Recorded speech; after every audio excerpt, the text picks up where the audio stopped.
So, so what we are actually doing in this particular course is we are just revisiting some basic thing which you must have studied in your school days, but we have to. This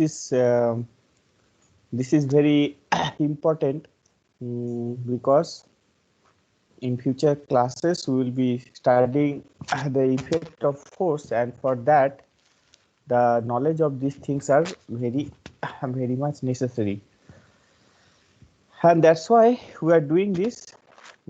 So today actually we will see some um, problems of whatever we studied, but before that there are few things we would like to discuss, and then we will see those problems are very easy. It is just there are several forces acting towards a point, and how to take the component of the forces, and by using this component method, as some of you are telling in the last class that using component you can solve the problem, so we will see that today. Okay, so these things are very preliminary, and as the class will progress, then we will go into the different topics, and and we will understand step by step. Okay, so today first thing we will start is component of a force. Earlier classes we have done that if we have multiple forces acting towards a point, or if you have a system of force, then how to find out the resultant force that we have seen. We have two uh, theorem. One is parallelogram theory, and one is a law of triangle or triangle law of forces. So by using those two, we can actually find out the resultant. Component of force in simple terms is the effect of a force in a certain direction. So in this particular course, in this particular topic, what we are trying to do, that let's say if you have a particular force, then if we consider that force in other direction, and what will be the effect of that force in that particular direction, that we have to find out. Now directions can be, it can be in many directions. You can take the effect of that particular force. So a force can be split into infinite number of components along the infinite directions. Usually a force is split into two mutually perpendicular component. One is along x axis and another is along y axis, or x direction or y direction. Generally it is horizontal and vertical direction. It is generally taken in mutually perpendicular direction. One is in horizontal and one is in vertical, as we all know. But it is not like that you only have to take the component in x direction or y direction. You can take it in any direction. We will discuss that right now. So one thing is clear, that you will have a force, and you have to split that force into two mutually perpendicular component normally, but it can be taken in any directions. Okay. Such components that are mutually perpendicular are called rectangular component, and that is this term you need to remember, that by process of obtaining the components of a force is called resolution of force. So if sometimes if 1 mark question will come, what is resolution of force? It is nothing but how we are taking the component of force. Okay, that process is called resolution of force. So resolution of force is a force resolution of force is breaking up of a force into components. This process is called resolution of force. It is like we have done parallelogram law for finding out the resultant force of a system of force or two force or multiple forces. It is just like using that law in reverse. Like let's say initially there was two forces like A and B are acting in two directions, and we had to find out the resultant of these two forces. Now, in this particular case, when we are taking component, we have a force, let's say this R force is there. We have to break up these two these forces into two components, like in A direction and in this B direction. So that is just the opposite. It is just like using the parallelogram law in reverse. Okay. Now, as I said that generally the component is taken into mutually perpendicular axis, that is in horizontal direction and in vertical direction, but it can be taken in infinite number of direction, as I said. But if this angle between these two axes is not 90 degree or it is not perpendicular, then there is this concept is coming, it is called oblique component of force. What is that? Let F1 and F2 be the oblique component. That means the your original force is F. Now you are taking the component of F force on this M direction and N direction, which is F1 and F2. Now if this F1 and F2, the angle with the force is alpha and beta. If alpha and beta is 90 degree, then it becomes mutually perpendicular axis. But if it is not, then these components are oblique component, because you are taking in a direction, in a particular direction, which has certain angle with the force. Okay. Now the component F1 and F2 can be found using the triangular law of forces. This is same as whatever we have discussed earlier. Let's say if you have a force F is known to you, you need to find out the projection of F or component of F along M direction and N direction, that is F1 and F2 you have to find out. Now the direction of M and M will be known to you. That means you want to find out the component of F on M axis. So you know that okay, direction of F is alpha angle with the M axis and beta angle with the N axis. Now using the triangular law, we can draw this triangle, and using the sine law, we know that F1 by sine beta, F2 by sine alpha will be equal to F1 by sine beta equal to F2 by sine alpha will be equal to F by this angle. This angle will be 180 degree minus alpha minus beta, right? So that this thing we have done. So if we know alpha and beta and this F force, we can easily find out this F1 and F2. So we can find out the oblique component of a force.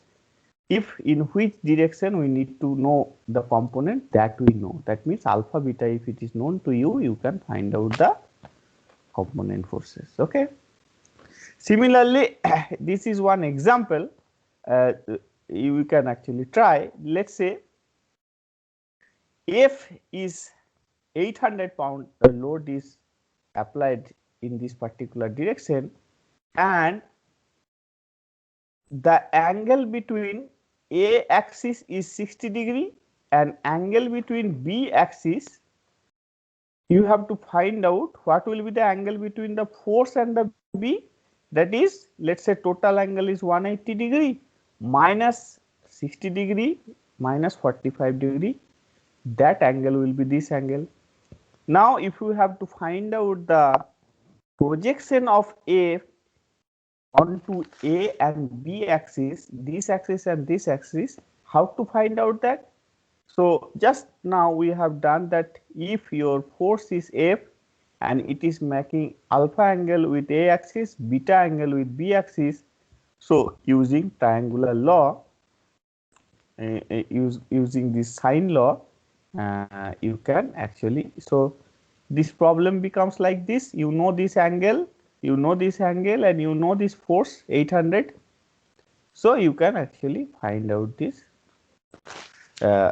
component of the force. Now, as I was saying that we have to take, generally we have to take the component of any particular force in horizontal and vertical directions. Okay. So if we are taking taking the component of a force in horizontal and vertical direction, this is called Cartesian force.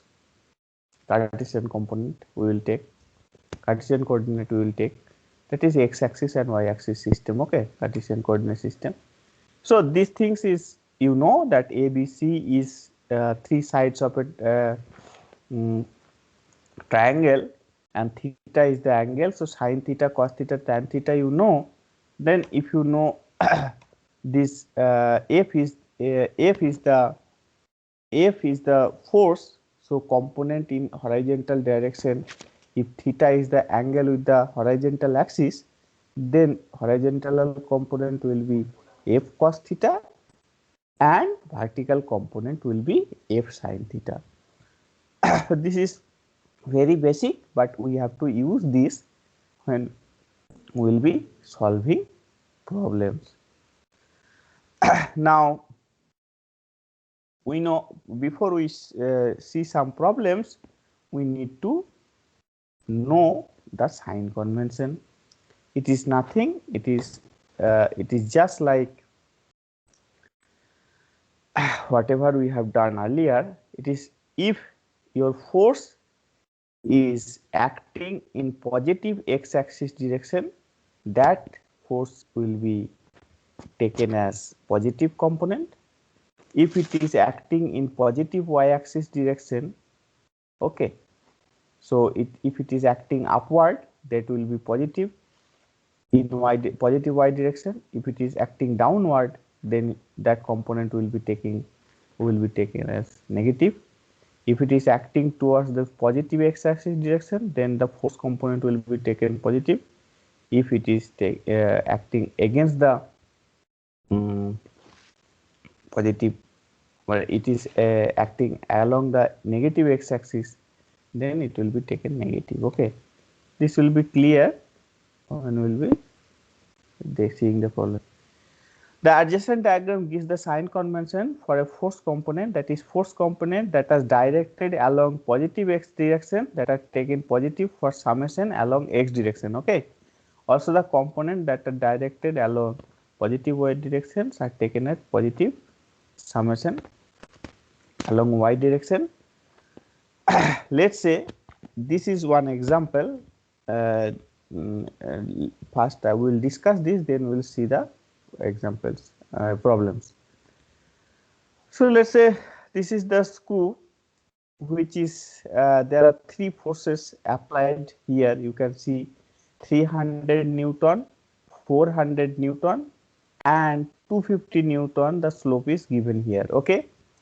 Now, if we have to find out the resultant of this force system, then how to find out that? So what we have to do, we have to take the projection of all these forces along x-axis and y-axis, right? Now we will do the summation of all the component along x-axis, and we will do the summation of all the component along y-axis along with the sign. Okay, then your magnitude of the resultant force will be, let's say R is the magnitude, then R will be root over of summation of fxs square plus summation of fy square. That will be your magnitude, and your direction will be, let's say if you are taking horizontal, then theta will be tan inverse summation of fy by summation of fx. Very clear? There is nothing much to explain. So let's see this problem. This is the basic problem. Resolve the forces shown in the figure along x and y direction. So it is similar problem like in the previous one. There are three forces acting towards this point, and the forces are given as 20 kilonewton, 35 kilonewton and 60 kilonewton.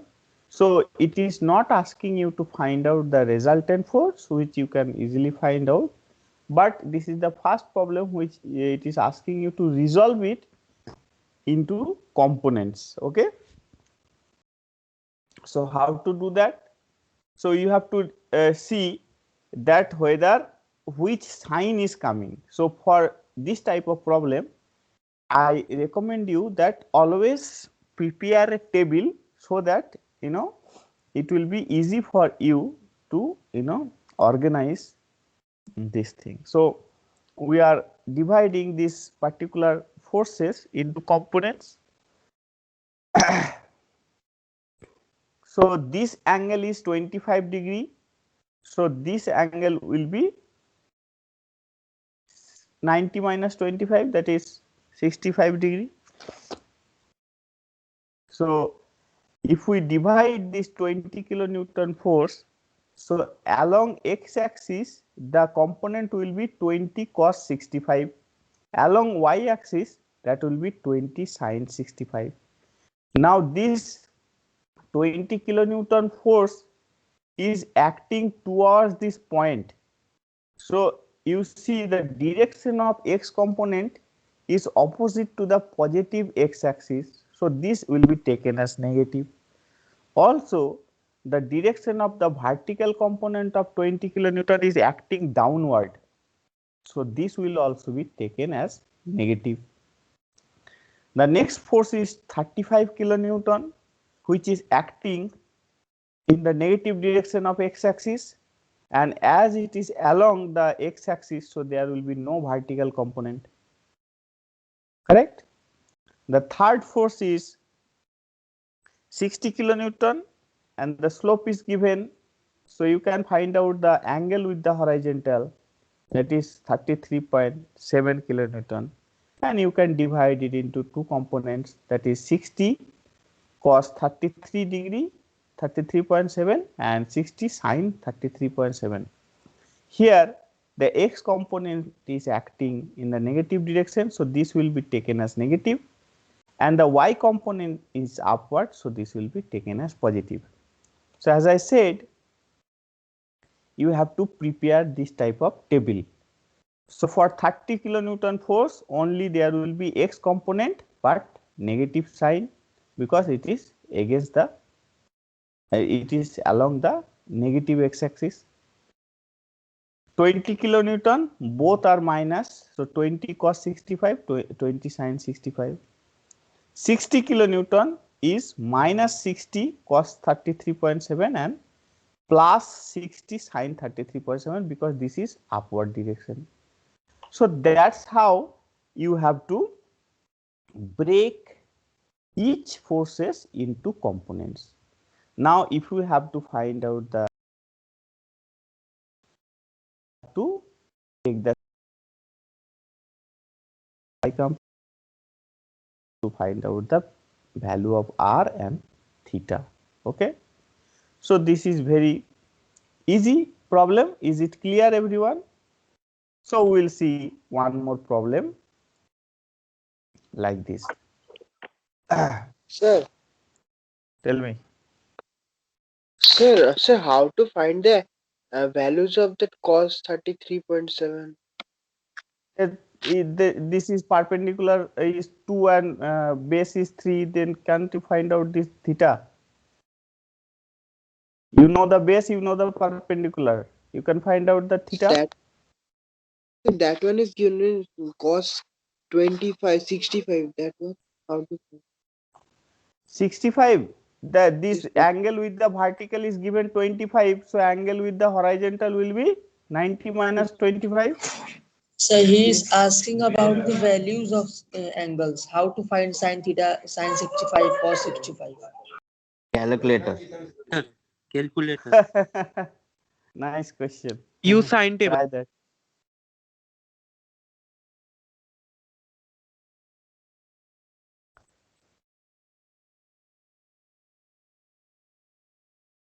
Values, if you know the slope, you can directly use, or if you can use your calculator, no problem. Anyway, next question is, I think you have solved this type of question earlier. So next question Yes, is, sir. So, but they were standard angles. Anyway, you can find out in if you have, let's say, 30 degree, 45 degree, all those values are, I think you memorized. If it is values are coming like 33.7 and all those, you can use calculator and you can put those values.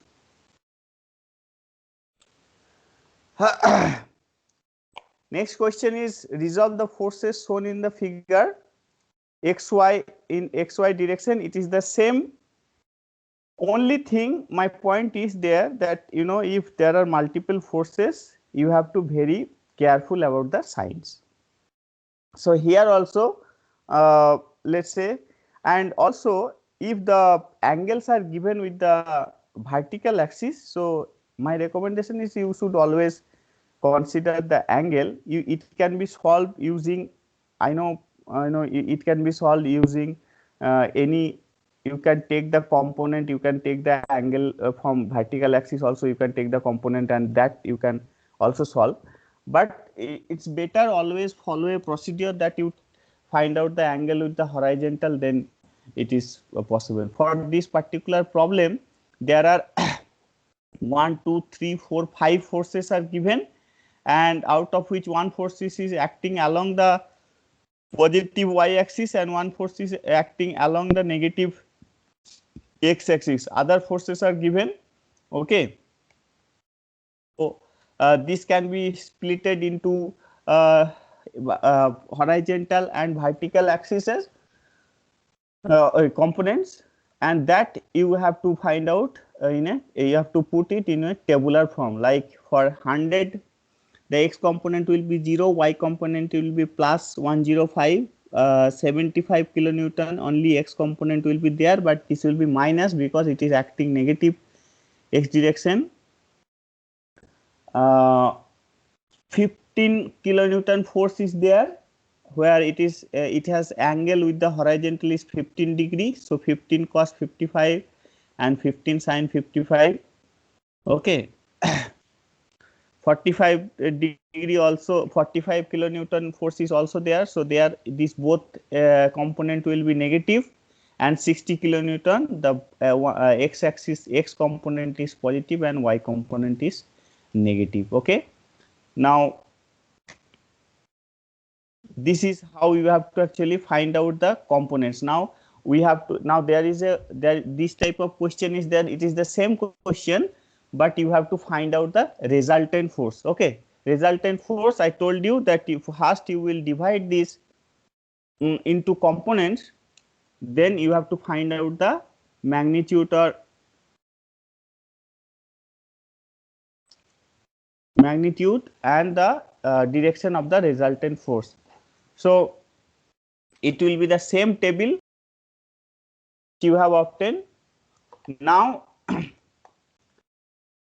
in this particular tabular format, you will add all the values of fx, and you will also add all the values of fy. Okay. Then you will get two values, summation of fx and summation of fy, and you see summation of fx is coming 40.359 kilonewton, and summation of fy it is coming 33.459 kilonewton. Okay. Now you have to find out the value of r and theta. So r is root over of summation of f. So there is some mistake. It will be summation of fx square plus summation of fy square.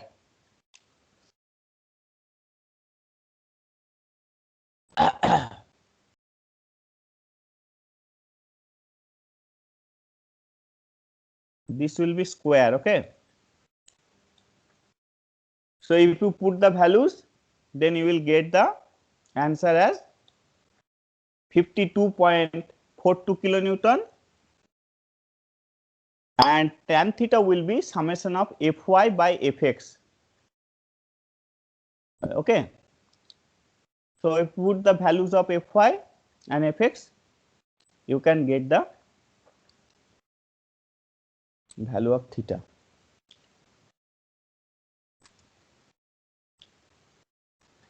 So in this particular case, what we have seen, that resultant force of a force system can be found out by using parallelogram law. Law of triangle also will give you the resultant, but in this particular case, if we have to use the triangular law, then first you have to consider any two force, then you have to find out the resultant, then again you have to take the resultant and another force, then again you have to find out the resultant. Then like that you have to, actually it will be a lengthy process. So it's better that we use this component method, and using this tabular format we can easily find out the resultant force as well as the direction of the resultant force, right?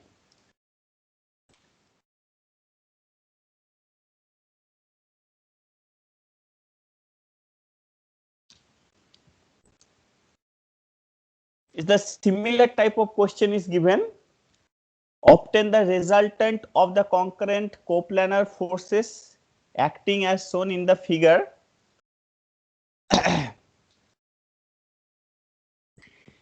You see, this problem will look very simple and it is easy to solve this problem also, but sometimes there is some tricky questions are always given, because normally you don't have to it will not be easy to find out, it will always be easy to find out the components, but sometimes there is some trick is inserted, like angles will be given in such a format that you have to find out the angles accurately, and also like in this case that 50 kilonewton and 100 force is given and the total angle is given 120 degree. Okay, now theta is equal to tan inverse 2 by 3 you do, then you will get this angle, then 90 degree minus that angle will give you this angle, so you can find out this angle, then from that 90 degree minus this angle will be giving you this angle. So that's how you have to find out all the angles with the horizontal axis. And like if you want to see the solution of this, that this is also coming 33.7, so and this angle is coming 26.3 degree. So then you can solve all this, actually you can split all these forces into rectangular components, that means in x direction and y direction. And always I tell you that I'm telling you that always follow this tabular format for better control. Like in this case, that 100 kilonewton force, you see it is negative x direction and it is negative y direction, so those two are negative. 50 kilonewton force, it is it is minus 50, because this is negative x axis and it is acting upward. that is 50 sine 26.3 degree, that is positive. Also 25 cos 63.43, this is negative, and also this one is negative. Similarly 75 Newton, x component is positive and y component is negative. So now you add all the x component and all the y component, then you will get summation of fx and summation of fy, and rest procedure is the same. Okay, you can find out the value of this r and theta. Okay.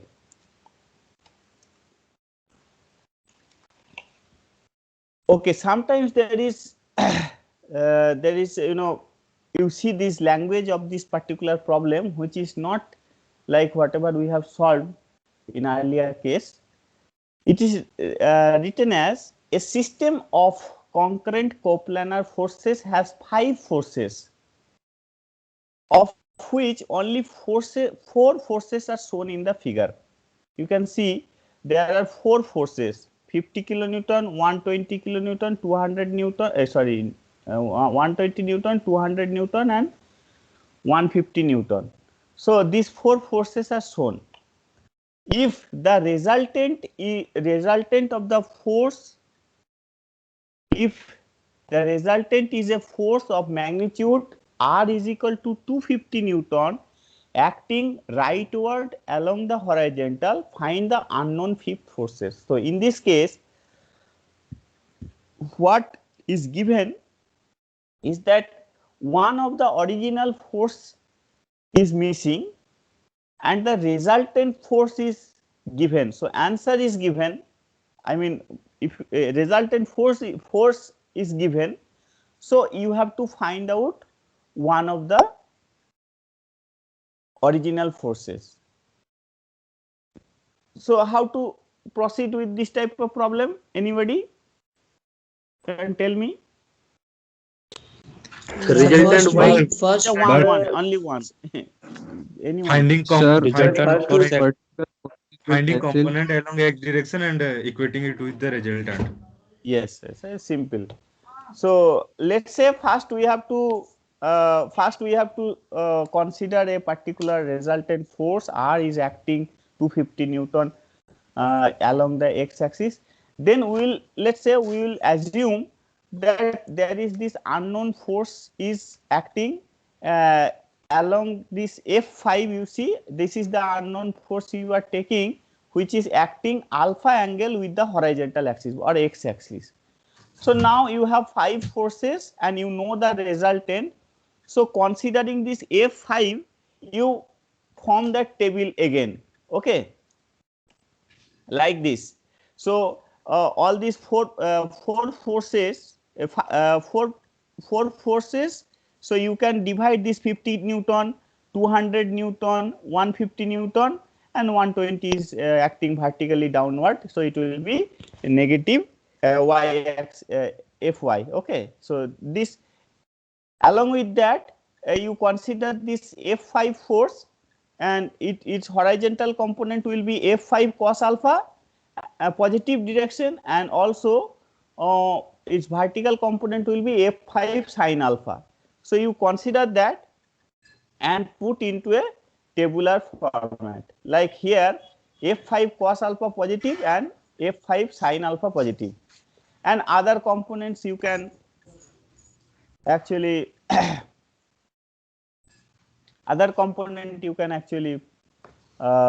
find out easily, because angles are given, and you can take by considering the sign, you can actually break into number of component in the x direction and y direction, and you add them up. Okay, summation of fx, summation of fy, you do. Now we know that summation of fx and summation of fy, summation of fx we can find out like this, and summation of fy we can find out like this. Okay, Now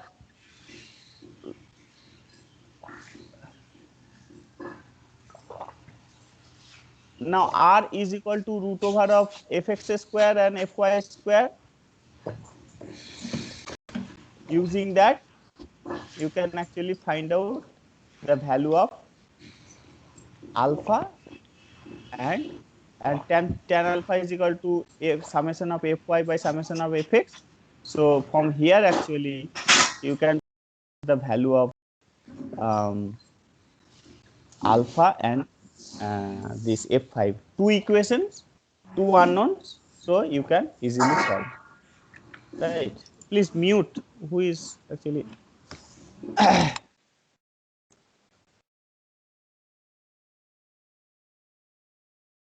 okay. So